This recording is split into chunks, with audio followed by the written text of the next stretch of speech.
Look, there's a fundamental policy in Scientology. You want to talk about fundamental. The fundamental policy. You yourself, all lawyers hired by Scientology, are handled pursuant to this policy, and the policy is the legal policy for the church. And in sum and substance, Hubbard says the job of legal is not to make the organization comply to the law. The job of legal is to make the law comply with the organization. And so this is just, so these aren't events that stick out in my mind. This is day-to-day life in the legal department in Scientology. Would you take a look at exhibit number? I move to strike the answer as non-responsive. Would you take a look at the exhibit you've attached as F to your declaration?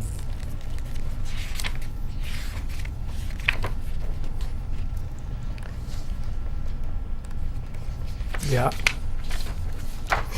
Is this the what you described as the fair game policy? Mm-hmm. Yes? Yeah. And what in particular is what you describe as fair game? Is it the whole policy or just some section of it? Fair game. SP order, fair game. That indicates that SP order equals fair game. Okay. SP order, fair game, enemy. They all mean the same thing. A equals A. Enemy. SP order, period, fair game, period. And then he defines it. May be deprived of property or injured by any means by any Scientologist without any discipline of the Scientologist, may be tricked, sued, or lied to, or destroyed. And as of the time that you submitted this document to the federal court, did you believe that that was still an operative policy of the Church of Scientology? I didn't believe it. I was living it. Like I live it to this day. Had that policy, to your knowledge, as expressed in that exhibit, been withdrawn? Yeah, we've been through this already. I told you the cancellation stated that the practice of declaring people fair game has been canceled. And when was it canceled, sir? The procedure and the technology for handling suppressive persons does not change. It remains the same. When was it? When was that policy letter canceled? Sometime in the 60s. Before you became a member of the Church of Scientology? Yeah. Okay. A decade before you became a member. The policy letter was not canceled. The labeling of people as fair game was canceled. The policy letter remains in effect. There's no cancellation of the policy letter. That's your testimony under oath? The policy, no, I'm telling you, the policy of treating SPs like this is not canceled. The policy letter, sir, has it been canceled, yes or no? I have no idea. I know that the activity of declaring people publicly as fair game was canceled, and he even stated because it creates bad public relations. The procedure, how we deal with these people, does not change. Let me ask you, earlier today we were on exhibit numbered 1, and Mr. Babbitt said he didn't have a copy, and so we've made that available to him. I've got it now. Okay. Would you read for us, I apologize for saying this, and don't take it as a personal criticism, but I find your handwriting extremely difficult to read. Could you read just the first page to us so we can get a flavor? Well, I'll just explain what this document is. I'd like you to read it, and then if I have any questions, or Mr. Babbitt does, you can talk about it. But would you read into the record Exhibit 1? This is an internal Scientology record. This is part of a liability formula, okay?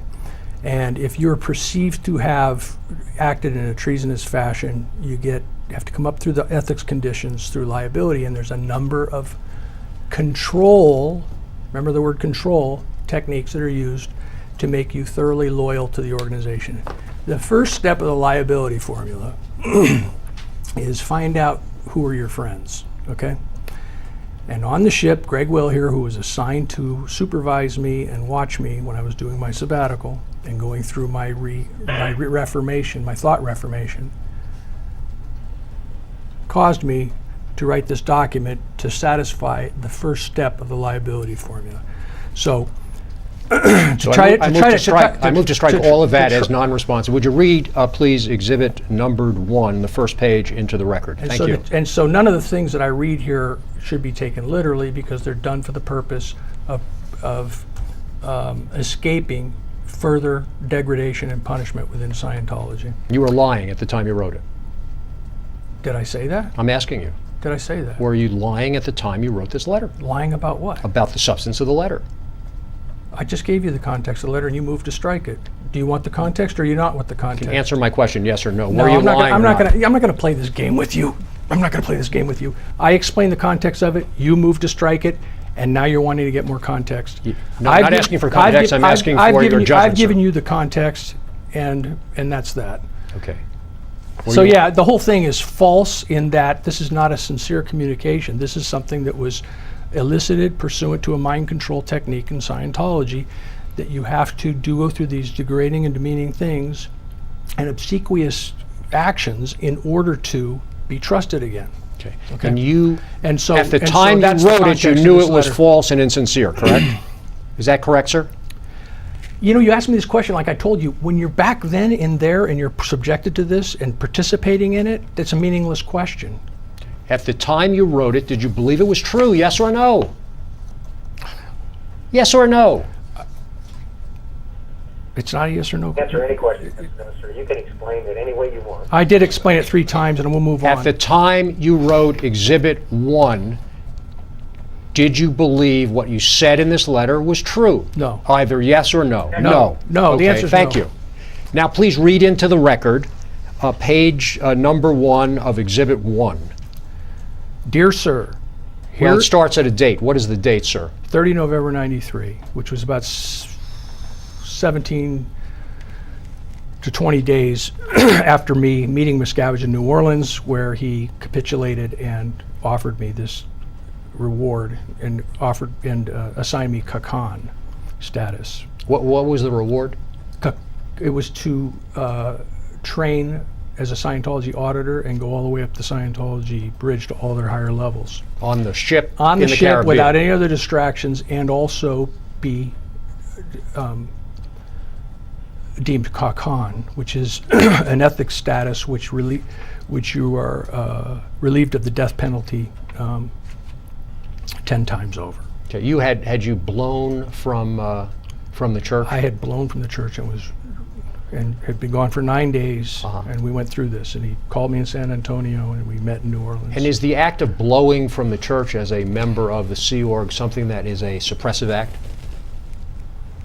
According to Scientology, yes. So that the opportunity existed for you to be declared a suppressive person, is that true? Not really, No? because Miscavige was too afraid that I might screw up the exemption, and that's why I got the red carpet treatment. I see. Okay, why don't you read into the record this letter you wrote on 30 November 1993. It was to Mr. Miscavige, am I correct? Do I have to read this whole letter? No, I'm going to have you read the first page, Okay. maybe half of the second page. Here is the letter I told you I was going to write. First of all, I wanted to thank you for all the things you did as a friend, period. I know you first as a friend, period. We didn't really know each other before the 1980 Super Bowl trip, period. I don't even remember how it was that you came to invite me or I invited myself. Alls I know is the next thing I know, we're at the Beaumont truck stop, wolfing waffles, and plotting the rest of the drive strategy. Keep going. Just finish the second page. I realize guess I want you to was read. I guess I was sort of driven to New Orleans this year toward the location of that pleasure moment. And read the next paragraph if you would. In any event, I realized in getting OWs cleared that you have always been a great friend. And I haven't even acknowledged that fact or recognized it because of my built-up withholds. Wherever we took a break, okay, so that's the first 2 pages. So O/W, what does that stand for? It's overts and withholds. It's a mind control technique of putting the person at effect. You're required to disclose every errant thought or action that you've ever done, and the end product of it is that you believe you really sort of, now that you know everything and that I'm the mea culpa, you you sort of bow and scrape to get yourself back in. Thus, you do a liability formula, and state who your friends are. And so this letter you wrote to Mr. Miscavige on the 30th of November, 1993, you wrote it even though you didn't believe sincerely what you were writing, correct? Well, no, when you didn't listen to me. When you write those OWs, if I right now made you and you agreed to do it, confess everything that you had any embarrassment about, any doubt about, any shortcoming, any dishonest, immoral, unethical stuff that you've done, made you confess it all, everything, disclose to me everything, you would be in an obsequious sort of frame of mind, and compliant frame of mind, and that is the frame of mind that I was in when I did it. So your question, that's my answer to your question. Well, I think actually your example is inconsistent, so let me explore it. You told me a moment ago that Exhibit 1 is insincere, that this isn't actually how you felt. So we're going to play whipsaw games. Well, which is it? Was it true or was it false at the time you wrote it? I just told you. I have no better way to explain it. Was it true or false, sir? I was in an obsequious, propitiative frame of mind by design, by the design of the technology, and it was sincere. I was sincerely in a state of weakened emotional capacity, and that was my state of mind. Whether you were strong emotionally or weak emotionally, the substance of what you wrote on 30 November 1993 was what you honestly believed. Ask me a Isn't that specific true? question. Did we go to a truck stop in Beaumont? That's true. Okay. Did you regard Mr. Miscavige as your friend? At that time, at that moment, Yeah. after having submitted to all of that mind control, I did. Yeah. Did you think that he had been quite a good friend to you? Not really, no. See, you got to recognize he confessed. He prostrated himself and begged forgiveness, which I thought to myself, my God, this is amazing. This has never happened. All these people have been declared suppressive, who defied him and all this other kind of stuff, and here he is begging me. Something major has changed with him. Now I'm going to reciprocate, okay? And of course, I later found out that all that was somewhat by design by him, to save his own neck and his own skin. Prostrate means So- to have stretched himself on the floor, head bowed. He was Basically. literally doing that, sir? Figuratively. Oh, tell me what he did then.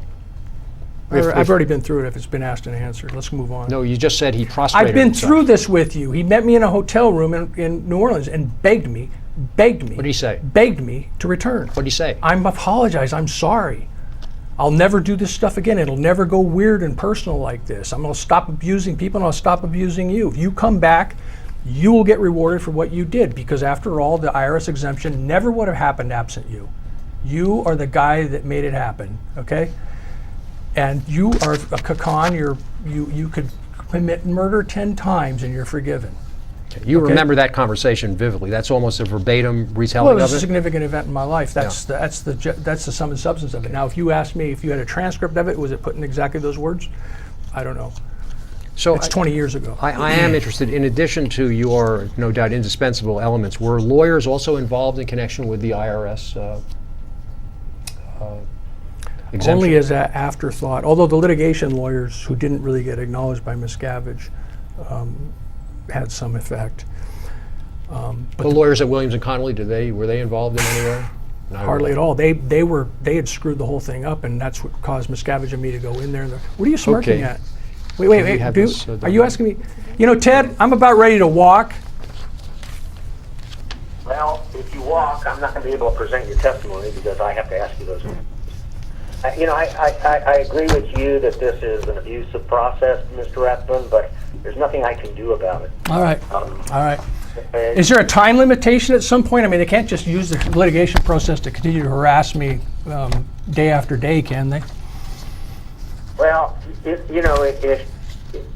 I know you're upset, and then he's asking a lot of questions that will never make any difference in this case. But the testimony that you're going to give is going to make a difference, so I would ask you to stay and just... Is there a time limitation at some point on all of this, or are they just going to have an open-ended? 2.5 hours, excuse me. 6.5 hours? Yeah. Okay. The videographer tells me we need to change the tape, so why don't we go off the record for a couple of minutes to let him